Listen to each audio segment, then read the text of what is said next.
Movie की शुरुआत में हमें एक मास्क पहना हुआ आदमी दिखाया जाता है जो एक चूहे पर किसी वायरस का एक्सपेरिमेंट कर रहा है। यह वायरस इतना ज़्यादा खतरनाक होता है कि चूहा कुछ ही सेकंड्स में मर जाता है। इसके बाद सीन शिफ्ट होता है और हमें कोलकाता मेट्रो में बैठे हुए कुछ लोग दिखाए जाते हैं। यहाँ पर एक ब्लैक शर्ट पहने हुए आदमी भी होता है जो कि कॉल पर किसी काले बैग की बात कर रहा है। इसके बाद मेट्रो में वह काले बैग को ढूंढने के लिए लग जाता है। तब इसकी नज़र पड़ती है कुछ बच्चों पर जो काले बैग के लिए एक दूसरे से लड़ रहे होते हैं। जब यह उन बच्चों से उस बैग को छुड़ाकर उसे खोलकर देखता है तो उस बैग में उसे कुछ भी नहीं मिलता। तभी इसके पीछे बैठी हुई एक महिला जिसके पास भी एक काला बैग होता है, उसके बैग से दूध की बोतल गिरती है और वह टूट जाती है, जिससे वही वायरस निकलता है जो वह व्यक्ति एक्सपेरिमेंट कर रहा था। और कुछ ही सेकंड्स में 100 से अधिक लोगों की यहाँ पर मौत हो जाती है। इसके बाद समय बीतता है और उस घटना को अब पूरे 2 साल हो जाते हैं, लेकिन अभी तक उसके घटना के मास्टरमाइंड को पकड़ा नहीं गया है। अब हमें यहाँ पर विद्या नाम की एक लड़की को दिखाया जाता है जो कि प्रेग्नेंट है और अपने पति को ढूंढने के लिए लंदन से कोलकाता आई हुई है। विद्या एयरपोर्ट से सीधे पुलिस स्टेशन आती है और अपने पति अर्नब की मिसिंग कंप्लेंट भी लिखाती है। विद्या बताती है कि वो और उसका पति लंदन में एक सॉफ्टवेयर कंपनी में काम करते थे। अर्नब 2 महीने पहले लंदन से कोलकाता आया था, लेकिन 2 हफ्ते से वह मिसिंग है। यहाँ पर उसकी मुलाकात असिस्टेंट सब इंस्पेक्टर सत्योगी सिन्हा उर्फ राणा से भी होती है, जो विद्या को उसी होटल लेकर जाता है जहाँ पर अर्नब रुका था। लेकिन होटल वाला बताता है कि अर्नब नाम का कोई भी आदमी यहाँ पर नहीं रुका था। इसके बाद विद्या भी उसी होटल में रुकने का फैसला करती है। अगले दिन विद्या नेशनल डाटा सेंटर जाती है जहाँ पर उसकी मुलाकात इग्निस से होती है।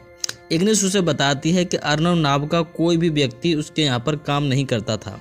तभी वहाँ पर राणा आता है और उसे बताता है कि उसे एक डेड बॉडी मिली है और विद्या को उस डेड बॉडी को आइडेंटिफाई करने के लिए जाना है।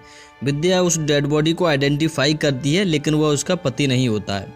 अगले दिन उसे इग्निस का कॉल आता है और वो उसे विद्या को मिलने बुलाती है। इग्निस उसे बताती है कि उसके पति की हूबहू शक्ल का उसका एक एम्प्लॉय था जिसका नाम मिलन दामची था, जो 2 साल पहले अचानक गायब हो गया था। इसके बाद हमें बॉब नाम के एक आदमी को दिखाया जाता है जो कि एक लाइफ इंश्योरेंस कंपनी में काम करता है। उसके फ़ोन पर इग्निस का फ़ोटो आता है और वह इग्निस से मिलने उसके घर चला जाता है। और जैसे ही इग्निस गेट पर आती है, बॉब उसे गोली मारकर उसकी हत्या कर देता है। यानी कि बॉब एक सुपारी किलर है। अब यहाँ पर सीन शिफ्ट होता है और हमें खान नाम के एक आदमी को दिखाया जाता है जो कि इंटेलिजेंस ब्यूरो में काम करता है। खान अपने चीफ भास्करन से कहता है कि एक लड़की कोलकाता में मिलन को ढूंढ रही है, इसलिए मुझे कोलकाता जाना होगा। खान कोलकाता आता है और विद्या से पूछता है कि तुम किसे ढूंढ रही हो।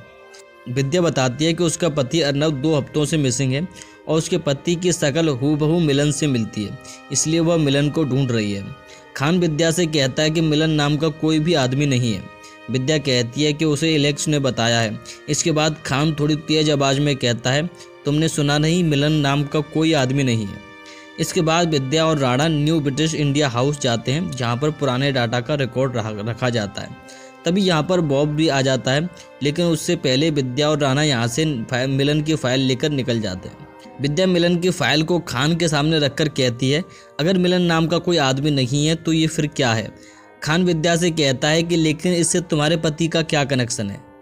विद्या खान से कहती है, क्योंकि मेरे पति की शक्ल इस आदमी से मिलती है तो मुझे इसके बारे में जानना है, और जिस दिन यह आदमी मिल जाएगा उस दिन मेरा पति भी मिल जाएगा। खान विद्या को बताता है कि 2 साल पहले मेट्रो में जो हादसा हुआ था उसका मास्टरमाइंड यही मिलन था। इसके बाद विद्या और राणा मिलन के घर जाते हैं, लेकिन उन्हें उसके घर पर कुछ नहीं मिलता है। लेकिन एक चाय वाला वहाँ पर उन्हें मिलता है जो कि अक्सर उस मिलन के घर पर आया जाया करता था चाय देने के लिए। चाय वाला लड़का उसे बताता है कि मिलन से मिलने कभी कभार एक आदमी आता था जिसके हाथ में हमेशा एक ब्रीफ केस होता था। अब विद्या और राणा से कहती है कि हमें मिलन को ढूंढना ही होगा, और उसके बाद यह दोनों एक आदमी के पास जाते हैं जो कि पहले पुलिस के लिए खबरी का काम करता था। खबरी विद्या को एक अस्पताल का पता देता है जहाँ पर मिलन कभी एडमिट हुआ था। विद्या और राणा उस अस्पताल में जाते हैं। वहाँ पर डॉक्टर विद्या से कहता है कि वह रिकॉर्ड चेक करके बताएगा कि मिलन नाम का आदमी यहाँ पर आया था या नहीं। जब डॉक्टर अपनी गाड़ी लेकर जा रहा होता है तभी यहाँ पर बॉब आता है और वह डॉक्टर को भी गोली का सीन शिफ्ट होता है और हमें भास्करन और वाजपेयी को दिखाया जाता है, जो कि पहले रॉ में ही काम करता था। भास्करन वाजपेयी को रॉ द्वारा ज्वाइन करने के लिए कहता है, लेकिन वाजपेयी उससे यह कहकर मना कर देता है कि जिस दिन वह खबरी मिल जाएगा जो कि रॉ की सारी खबरें दुश्मन को दे रहा है, उस दिन वह रॉ द्वारा ज्वाइन कर लेगा। इधर विद्या और राणा उस चाय वाले लड़के को अपने साथ लेकर नेशनल डाटा सेंटर के बाहर खड़े हो जाते हैं और वह लड़का उस सूटकेस को देखकर उस आदमी को भी पहचान लेता है जो कि मिलन के घर अक्सर आया जाया करता था। इसका नाम श्रीधर होता है जो कि नेशनल डाटा सेंटर में काम करता है। लेकिन यहाँ पर श्रीधर विद्या उस लड़के को भी देख लेता है और वह बॉब को विद्या को मारने के लिए बोल देता है।